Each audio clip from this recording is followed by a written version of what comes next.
Hey everyone, today I have Adrian from Groundhog.io. And what we're going to be doing this interview, we're just going to talk about how Adrian basically increased his revenue by around 80% just by tweaking their pricing page. Obviously, we tweaked some other things that is currently in the works, that's currently being tested, but we're just going to focus on that particular result and how we got to there so all you guys can learn and all that stuff. So before I get ahead of myself, I would just like to, Adrian, if you could introduce yourself and a little bit more about what Groundhog does. Hi, my name is Adrian. I am the CEO of Groundhog. We are a WordPress plugin company. We make marketing automation and CRM tools for small businesses that help them launch their funnel, grow their list, and scale their business. Perfect. Sounds good. And why exactly is your product like better than anything else? If you could explain that. I mean, it's not necessarily better. It's certainly different. So the industry standard for the software in our industry is that it's offered as a SaaS product. So that means you pay monthly billing for space for the SaaS platform of your choice. So ActiveCampaign, HubSpot, Infusionsoft, Salesforce, etc. You pay a monthly fee based on the number of contacts that you have. So, for example, if you're spending or if you have a list of, let's say, 100 contacts versus a list of 10,000 contacts, the customer with a list of 100 contacts would be spending significantly less than someone with 10,000. And as soon as for a lot of them, as soon as you start to grow beyond 5,000 people on your email list, you get into the thousands of dollars per year range where you're spending anywhere upwards of $400 a month for the software. And it can get incredibly expensive, incredibly fast. And the number of contacts that you have on your list is not necessarily a measure of how successful or how well you're able to monetize that list. So it actually leaves a lot of businesses on the short end of the stick when it comes to paying that extraordinary bill. So I call that, well, actually, I don't call that. Somebody else called it, and I use it. So we call that the success tax. So the pricing model for a lot of these businesses is on a metric that doesn't really have any bearing on their cost to produce and to provide that service. So for them, providing service for 100,000 people versus providing a service for 1,000 people costs a super marginal amount, like maybe fractions of pennies, because cloud hosting has just made any sort of scaled pricing obsolete. So, I mean, if you look at AWS, they've basically proven that you can have massive scaling apps that costs fractions of pennies. So it's really just a success tax on businesses that they don't necessarily need to charge, but do because they'll pay it. So we're different in a way that we charge a flat rate fee, no costs for the number of contacts that you have. We just charge a licensing fee for support and the number of features or the types of features that you want. It's also installed as a WordPress plugin. So that means that rather than hosting all of your data on a cloud-hosted SaaS platform that might be overseas, it might be in the United States, but you don't have control over the data. You don't know how they're accessing that data, how they're using that data. You have to click the I agree to the terms of service. You don't read that.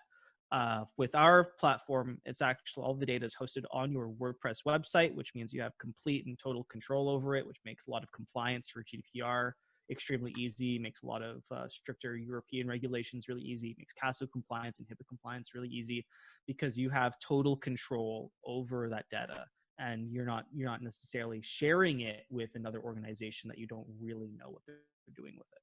Perfect. You got the pitch on lock. So we covered all the USPs already. Sounds good. I actually never asked you before, but why did you decide to not take advantage like everyone else was doing, like of charging that success tax? Being different is better than being better.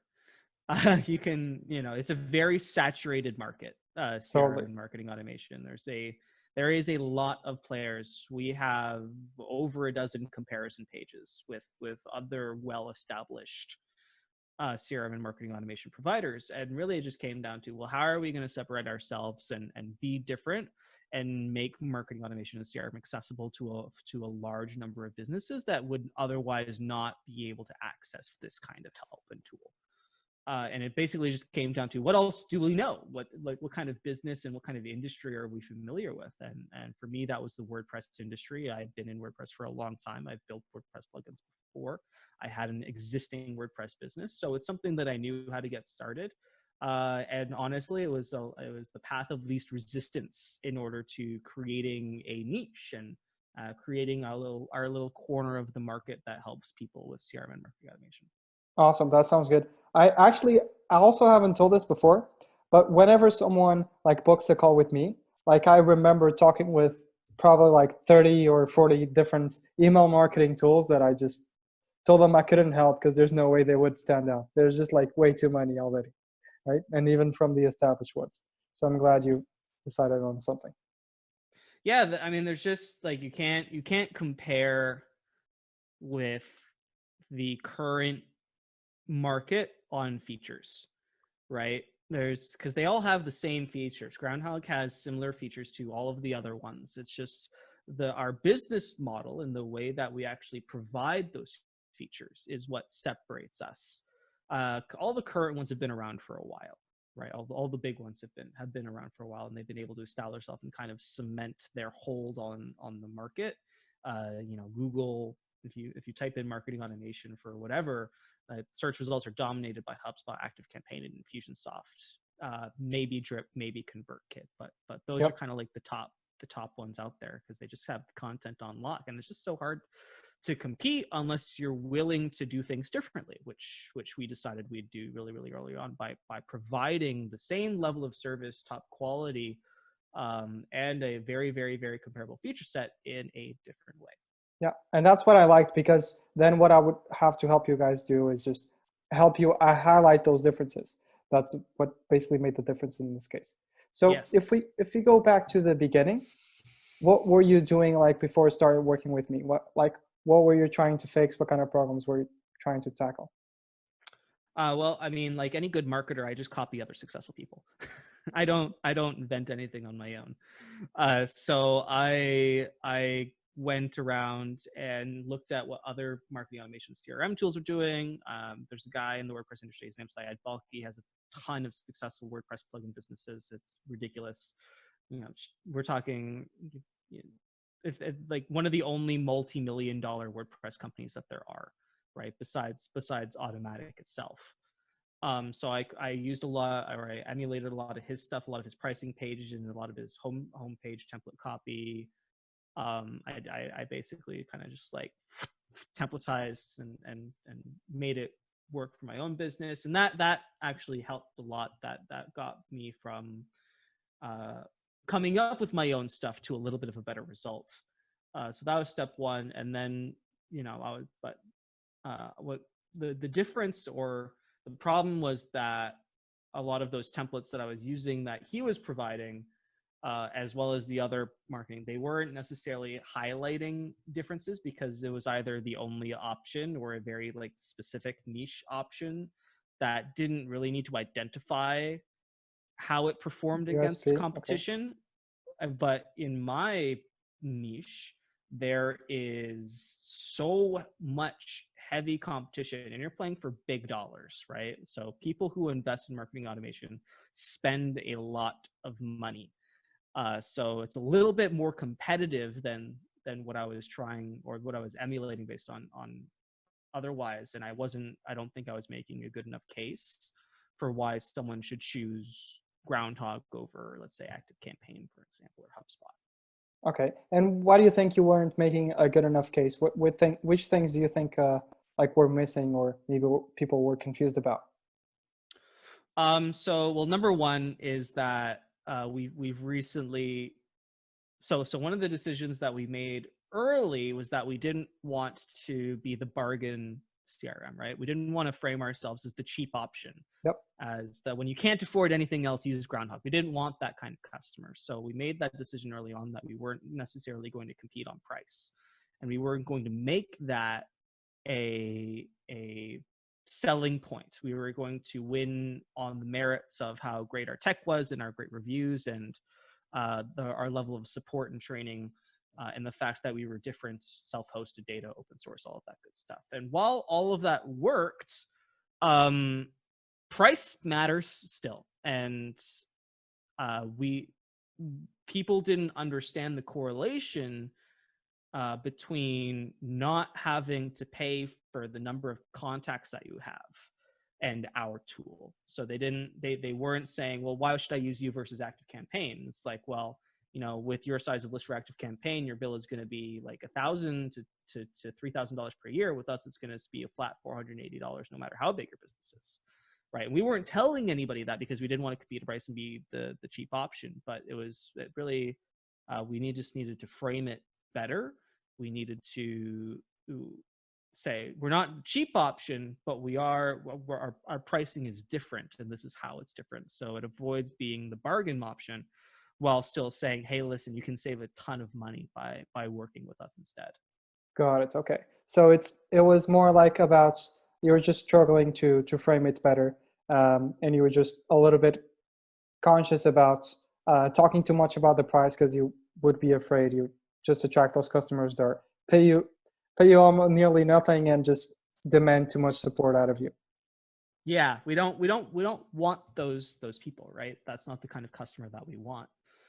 We want established businesses. We want people who are willing to invest in their business and in their success. And so far, we've actually, after changing the pricing page to reflect the difference in how we price, we've been able to maintain the consistent quality of customers that we were getting previously, the ones who are showing up ready to invest and not just looking for the cheaper option.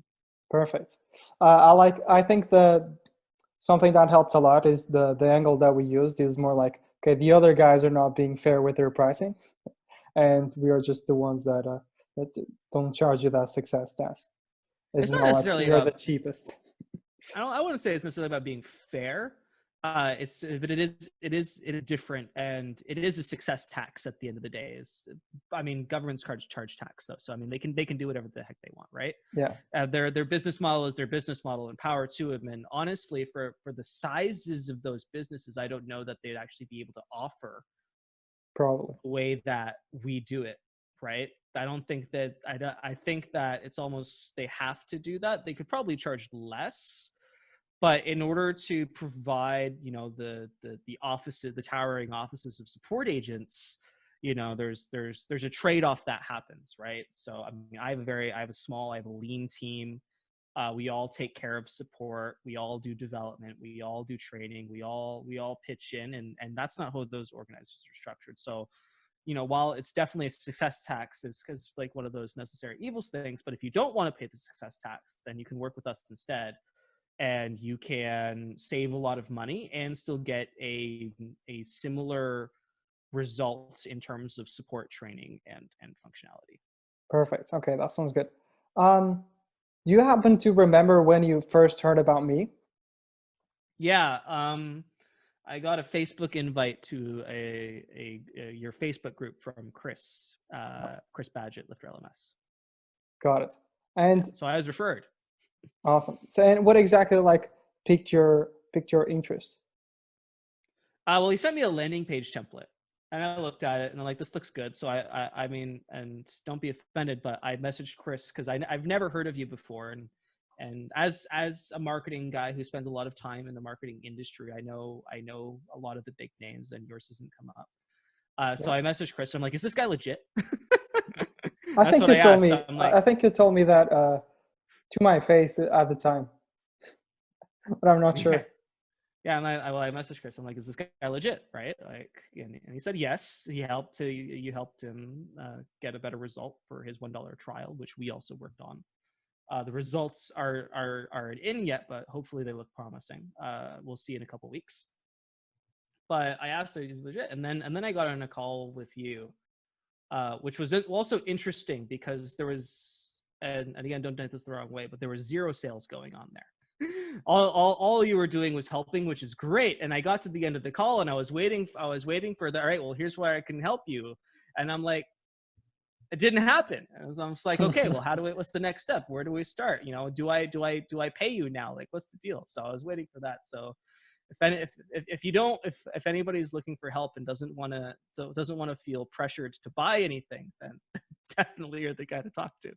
Okay, sounds good. I didn't notice that from your tone because like whenever we don't have a camera on, it's like just harder to tell. So I didn't expect that at all.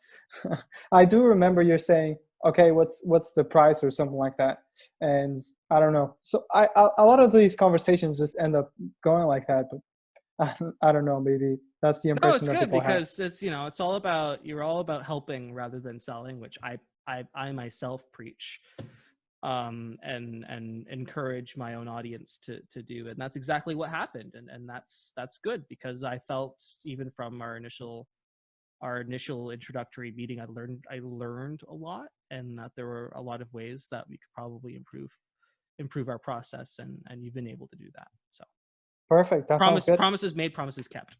Awesome. Sounds good. What kind of results have you seen like since we started working together? So the first thing that we did is we spent the vast majority of our time on the pricing page. Um, and so far, after around about 30 days of running a split test based on our old pricing page and the new pricing page, revenue has seen revenue at least tracked through that pricing page has seen an 80% increase. So the new pricing page performs 80% better in terms of revenue versus the old pricing page. Revenue per transaction, or sorry, revenue per session. So the actual dollar value of someone visiting that page also went up $2.50. So it went from $4 to $6.50, which is good. Yeah. So that's a 60%.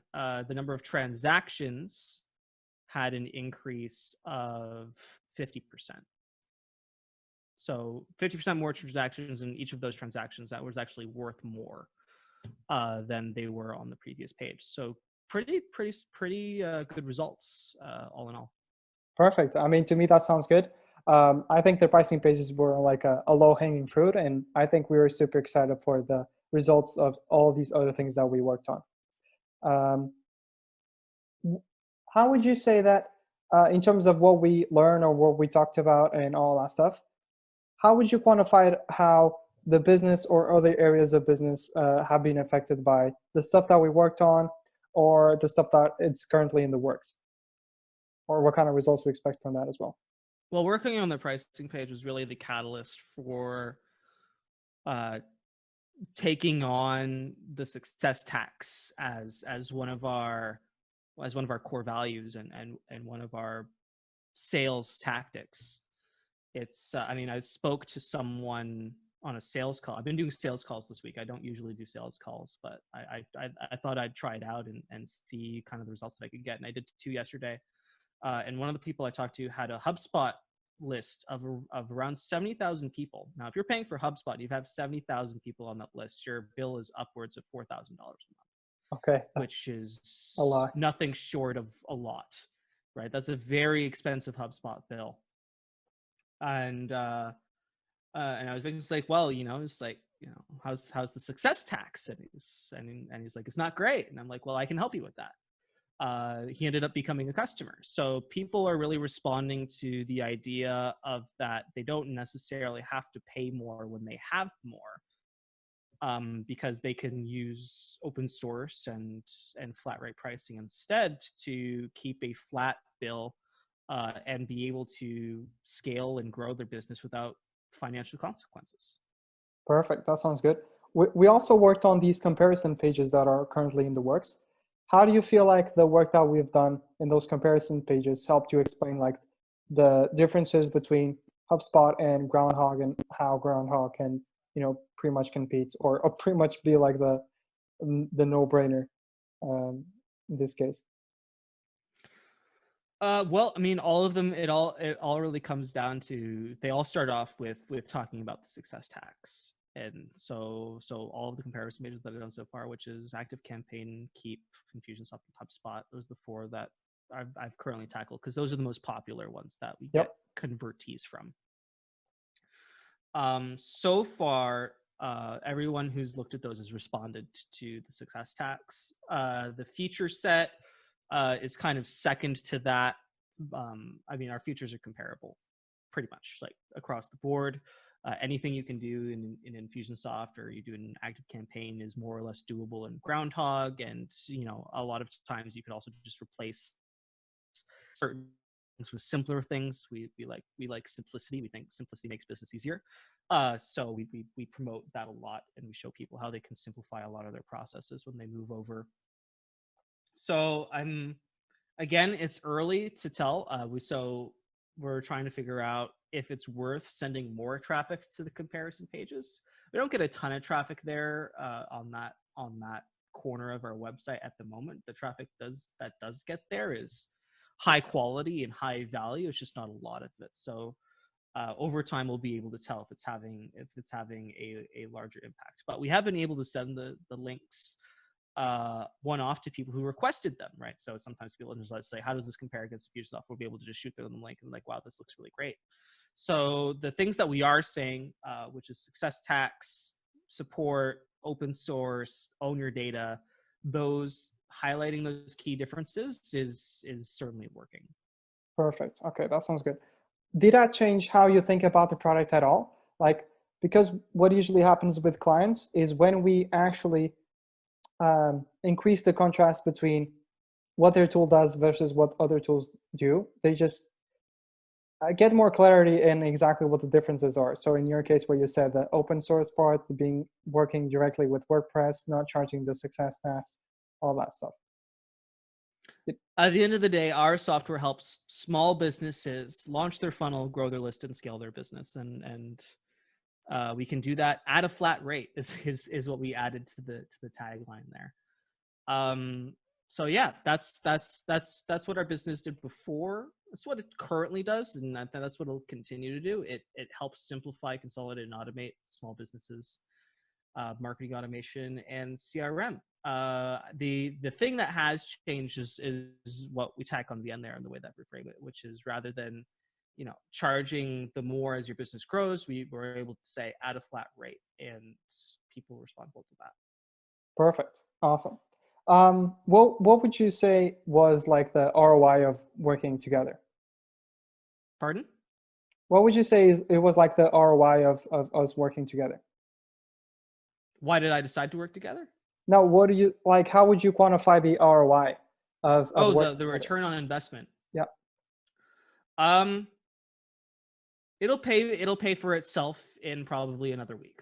So I would consider this a win, and I think I certainly got back more than I paid for. I got a lot of page design out of it, and I got a lot of revamped aspects of the customer journey.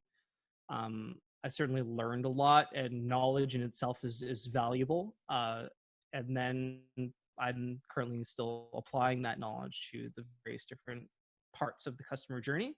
And with each tweak I make, it seems to actually be improving revenue per session, revenue per visit, all of that good stuff. So as time's gone on, I'm sure it'll only be more and more valuable. Perfect. That sounds good. I mean, why did you decide to do like business with me when you have that initial impression if you weren't sure if this guy was legit or not?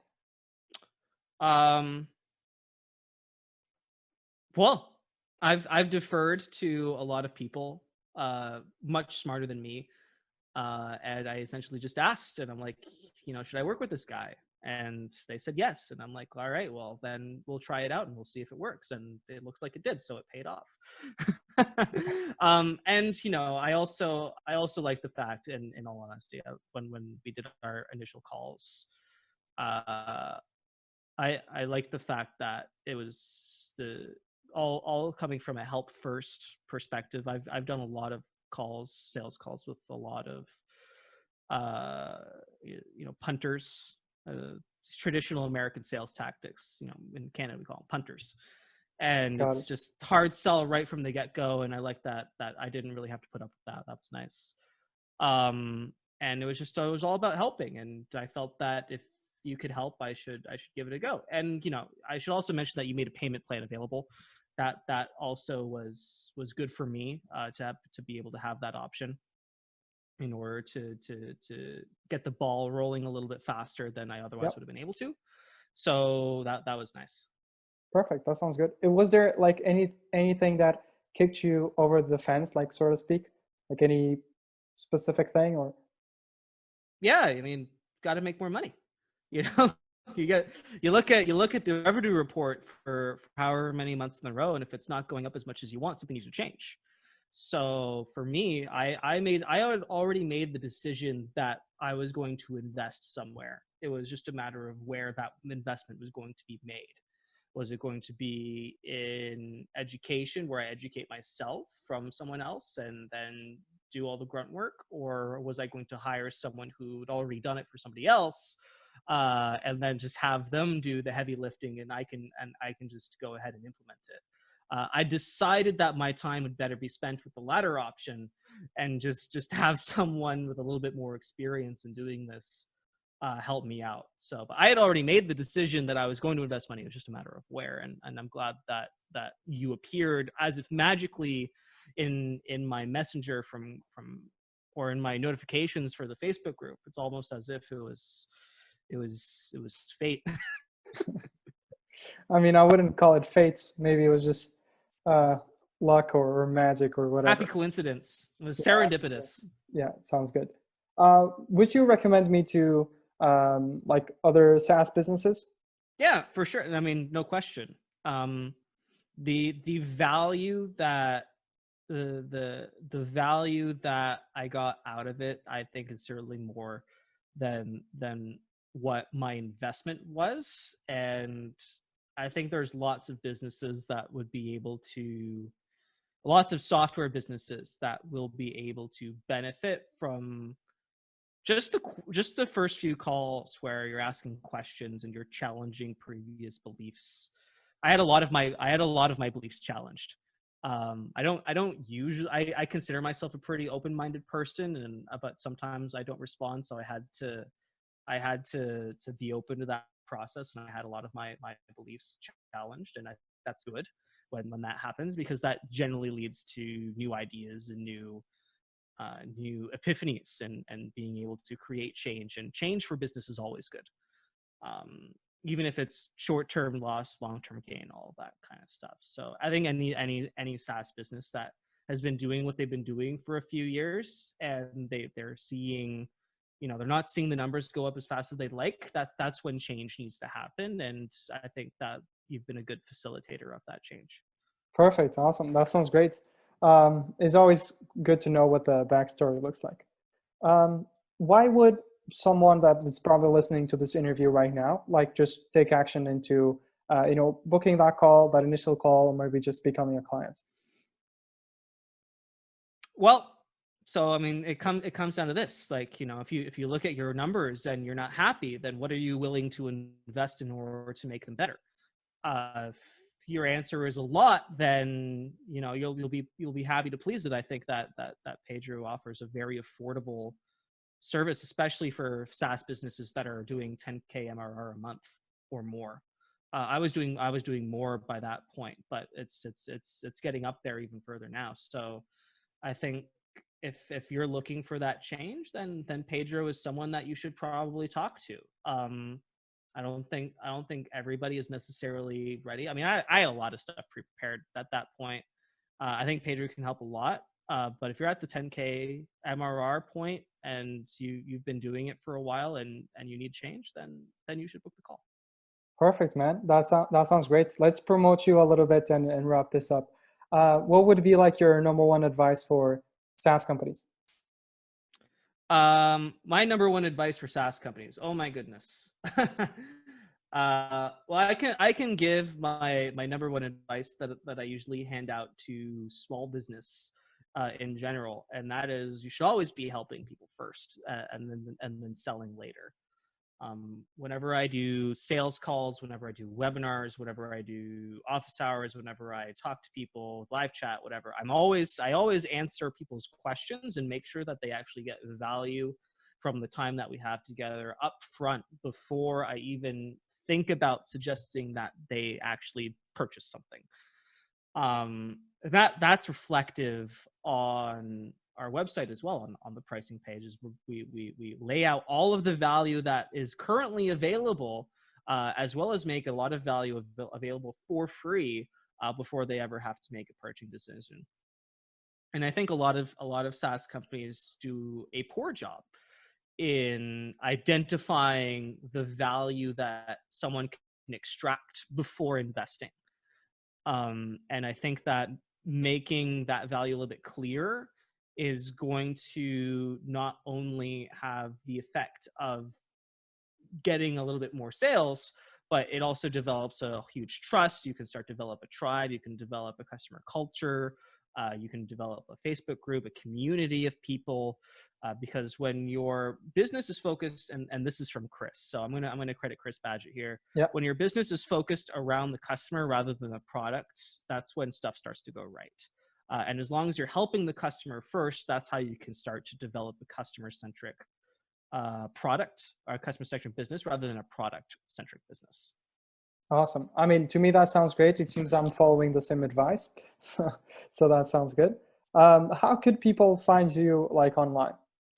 Yeah, so if you need help with marketing automation, CRM, and sales, all that fun stuff, there are a few ways that you can get value from me without investing anything but your time. You can go to groundhog2gs.io. We have our free software plugin for WordPress available there. We have several courses, all absolutely free, to currently help you get a lead magnet funnel download set up, get more customer reviews, develop your customer onboarding series, which, if, as a SaaS company, if you don't have that, that's probably where I would put my attention first. So those courses available. We also have an epic community full of incredibly smart people that constantly share strategies and ask questions, and also enable you to ask your questions about developing automated marketing campaigns in order to continue to follow up with your customers and bring people from, cold traffic to customer.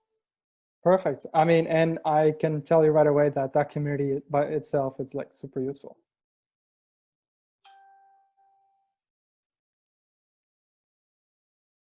Awesome. Yeah, so I mean, I guess that's pretty much it. I don't really have any other questions. Thanks a lot for being on this interview. And yeah, that's really about it. All right. I want to thank you for helping me out and for the interview, obviously, and a little bit of self-promotion there. And I mean, and most of all, thanks for the help that you've had and the impact that you've had on driving sales and increasing revenue. That's been awesome. Perfect. That will compound over time for sure. We'll see it.